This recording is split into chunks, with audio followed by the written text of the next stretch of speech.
Cristo nos falou da existência de dois caminhos nessa vida.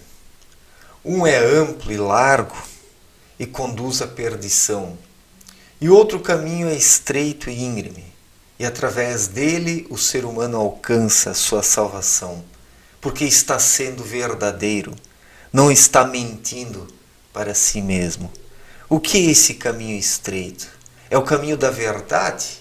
O caminho trilhado por aquele que é muito sincero consigo mesmo, que não se deixa levar pelas ilusões, pelas mentiras, mas é verdadeiro acima de tudo e procura o melhor para si, que não é necessariamente o que é mais agradável.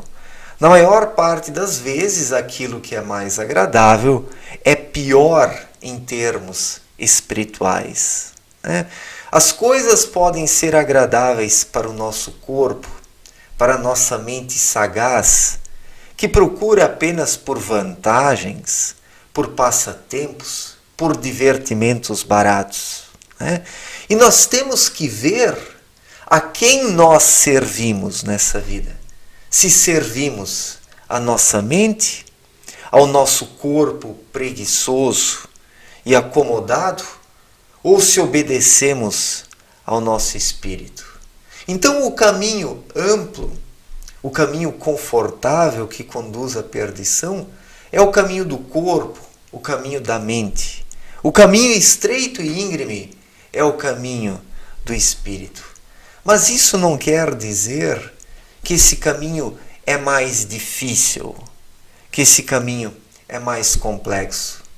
Ele é estreito e íngreme porque nós vivemos em meio a uma humanidade materialista, de pessoas que não compreendem o valor da espiritualidade, as coisas simples da vida. Então essa geração de pessoas complica a vida, se torna um estorvo para aqueles que querem buscar a evolução espiritual. Então é difícil muitas vezes seguir pelo caminho da espiritualidade porque esbarramos em muitas pedras, em muitas pessoas que nos atrapalham, que querem nos prejudicar, que são materialistas, incrédulas, indecentes, desonestas, mentirosas e que fazem de tudo para tirar do caminho aqueles poucos que são sinceros e querem evoluir espiritualmente. Então, por esse motivo que o caminho da espiritualidade é estreito e íngreme, porque estamos diante de uma humanidade hostil à espiritualidade.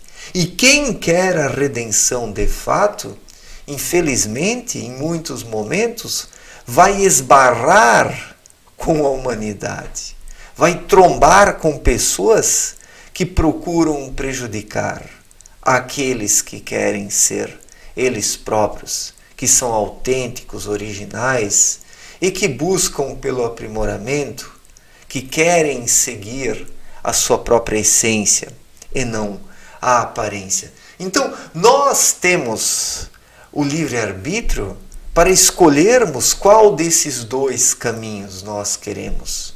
Um é mais fácil, esse caminho largo e amplo, que é o caminho mental, o caminho da sagacidade, o caminho das coisas agradáveis da vida, dos passatempos, dos divertimentos baratos, dos prazeres. Esse caminho é cômodo, ele é aconchegante, muito fácil o ser humano adormece nesse caminho. Ele encosta sua cabeça em alguma almofada do comodismo e adormece. E a própria religião também está nesse caminho. As religiões de hoje, mas as religiões de longa data já, porque o cristianismo ele difere muito das palavras de Cristo. O que foi surgindo depois de Cristo foi, na verdade, um projeto de poder, resultado da ambição dos próprios homens que se utilizaram da palavra de Cristo para arrebanhar pessoas. Isso não é o verdadeiro cristianismo. Ao menos eu não consigo enxergar nisso o verdadeiro cristianismo. E as religiões também estão nesse caminho cômodo e amplo, porque prometem para o ser humano inúmeras coisas se ele for obediente, se ele pagar, se ele obedecer os direcionadores, se ele atender aos dogmas, se ele seguir as regras comportamentais que são apresentadas pelos dirigentes, sendo que a espiritualidade ela não é constituída por regras, não existe uma receita para a evolução espiritual. O que existe é o despertar do espírito. E depois que o indivíduo desperta, ele próprio precisa encontrar o seu caminho através da autoconsciência, através do nascer de novo, como disse Cristo. E cada ser humano tem um caminho diferente nessa vida. Isso não é subjetivismo, não é relativismo, mas responsabilidade pessoal. Cada um veio buscar algo diferente nessa vida. Mas as religiões procuram padronizar tudo. Querem tornar os seres humanos iguaizinhos, ovelhinhas obedientes, que pagam seus tributos, que obedecem aos direcionadores, que seguem os dogmas, que obedecem às regras rígidas e fixas estabelecidas pelos proprietários das religiões, mas isso não propicia a evolução espiritual, porque não permite o movimento interior, como disse Abdrushim em sua obra Na Luz da Verdade. Se o ser humano não vivenciar o movimento espiritual dentro de si, se ele não desenterrar o talento e colocar o seu espírito em movimento para que possa lhe mostrar o caminho certo, a evolução espiritual também não poderá ser alcançada, porque ela não pode ser alcançada por meio de regras. A espiritualidade não é um conjunto de regras. A espiritualidade, ela é a libertação do espírito, para que, uma vez liberto, ele se conecte com o mundo espiritual e receba a partir deste os direcionamentos de que necessita para acertar em suas escolhas. Isso é o livre-arbítrio.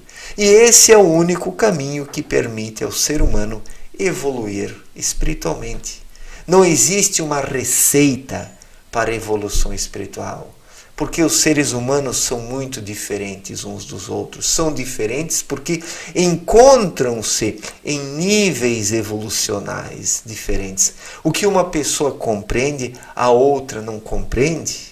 O que uma pessoa compreende de um jeito, a outra pode compreender de uma forma completamente diferente. Então tudo depende da capacidade de compreensão do ser humano, daquilo que ele já aprendeu em sua vida, o quanto ele despertou ou não o seu espírito, o quanto o seu espírito está acordado ou está dormindo. Então é disso que depende a capacidade de compreensão de uma pessoa. Falo compreensão espiritual, aquilo que o ser humano consegue julgar e averiguar com o seu próprio núcleo, com o seu talento, com o seu espírito. Não falo aqui de conhecimento racional que o ser humano retira de livros. Existem pessoas que leem um monte, mas não têm contato algum com o seu espírito e caminham pelo caminho amplo e largo, recusado por Cristo.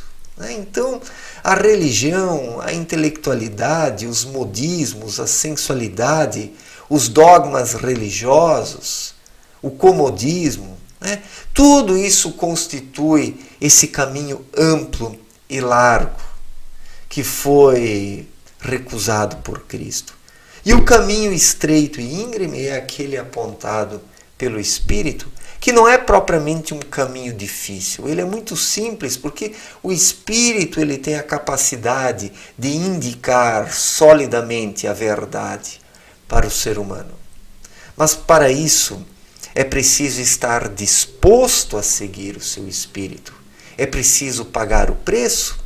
O preço é muitas vezes esbarrar com um monte de pessoas que vão no caminho contrário, que procuram derrubar aquele que é autêntico e original e que quer evoluir espiritualmente. Então, por isso que o caminho espiritual ele é estreito e íngreme e difícil muitas vezes. Porque quem segue por esse caminho, ele entra em conflito com muitas pessoas que não querem esse caminho, que vão por uma outra via mais cômoda e mais ampla e que procuram arrastar os outros para esse caminho. Porque os preguiçosos, os perdidos, os decadentes, eles se comprazem em arrastar para a lama aqueles que querem algo mais da vida. Então os decadentes, eles ficam realmente incomodando, enchendo o saco, perturbando aqueles que querem algo mais da vida. E isso faz com que a caminhada muitas vezes se torne difícil, faz com que esse caminho seja estreito e íngreme, penoso, difícil de ser trilhado, mas é o único caminho que leva à redenção e que nos leva a nós mesmos, primeiramente. Esse é o caminho daquele que decide ser ele próprio, daquele que se assume como indivíduo e que concorda pagar o preço da evolução espiritual, que muitas vezes exige ruptura com pessoas, mudanças drásticas na vida, porque se nós escolhemos por um caminho, nós não temos como levar conosco coisas pertencentes a um outro caminho, coisas pesadas que acabam prejudicando a caminhada. O ser humano precisa escolher entre uma coisa e outra. Muitas vezes não é possível ter as duas coisas. Então, nesses momentos de escolha, o ser humano precisa olhar para dentro de si mesmo, ouvir a sua consciência e seguir as suas recomendações. Esse é o caminho verdadeiro apontado por Cristo, que leva à redenção. Mas o caminho amplo, largo e cômodo é o caminho da preguiça.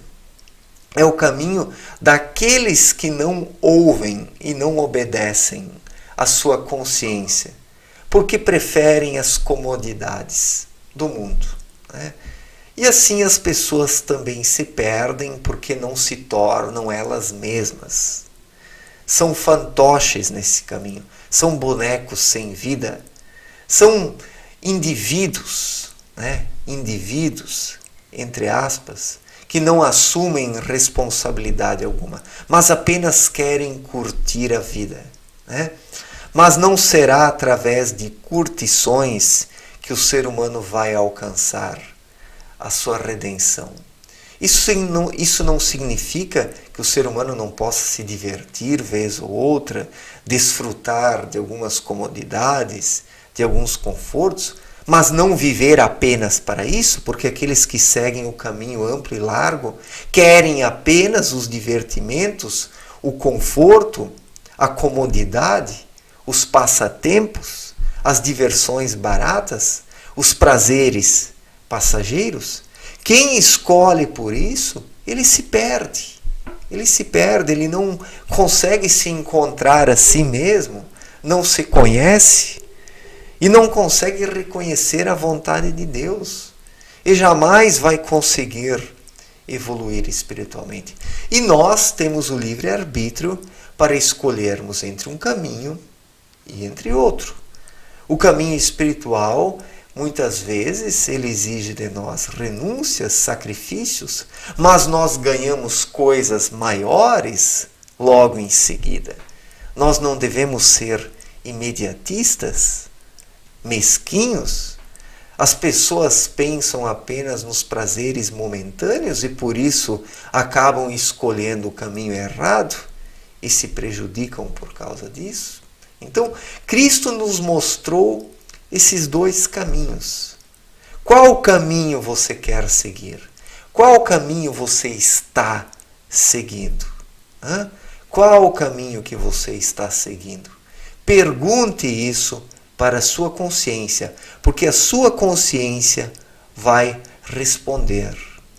E dependendo da resposta, obedeça a sua consciência. Na verdade, obedeça a sua consciência sempre, independente da resposta. Porque o único caminho verdadeiro nessa vida é o caminho apontado pela nossa consciência, que na verdade é o caminho do espírito, o caminho da intuição, né? É o caminho daqueles que nascem de novo, que nascem para o espírito, como disse Cristo. Certo, gente? Obrigado pela atenção, um forte abraço e até a próxima. Valeu, gente!